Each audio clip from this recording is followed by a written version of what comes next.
আসসালামু আলাইকুম। আপনি কি একজন বাণিজ্যিক মাছ চাষী হতে চান? আপনারা কি অরিজিনাল থাই জাতীয় পাঙ্গাস মাছের পোনা অথবা দানি পোনা সংরক্ষণ করতে চান? আজকে এই ভিডিওতে তুলে ধরবো, আশা করি ভিডিওটা সম্পূর্ণ দেখবেন। আপনারা দেখতে পাচ্ছেন 2025 সালে নিউ কিছু মাছের পোনা, যেমন কেজিতে 3000 থেকে 3500 পিস, 1 কেজিতে অরিজিনাল থাই জাতীয় পাঙ্গাস মাছ। তো অবশ্যই আপনারা জানেন থাই জাতীয় পাঙ্গাস মাছের ভিতরে যা 2 থেকে 3 পদের ব্যবসা রয়েছে। সর্বপ্রথম যারা মাছের রেণু উৎপাদন করে, যেমন আমাদের মতো। তো দ্বিতীয় হলো যারা মাছের পোনা নার্সিং করে, রেণু ছেড়ে নার্সিং করে। তৃতীয় বিষয়টা হলো যারা পুকুরে বড় মাছ ছেড়ে অথবা একটু আকৃতি বড় দেখে তারা মাছের পোনা ছেড়ে সেই পুকুর থেকে তারা মাছের কালচার করে বাজারে বিক্রি করে। অর্থাৎ এই হলো পাঙ্গাস মাছের ব্যবধান।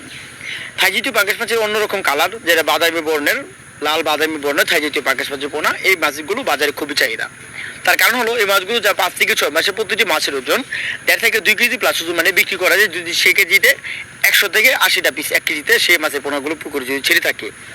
আর যদি কোনো চাষি ছোটো ছেড়ে থাকে আকৃতি, মানে 1 ইঞ্চি 1.5 ইঞ্চি, ওই ক্ষেত্রে গেলে দেখা যাচ্ছে তাদের 8 থেকে 9 মাস সময় লাগে, কেননা ওই মাছগুলো নার্সিং অবস্থায় তখন ওই মাছগুলো কালচার করা হবে।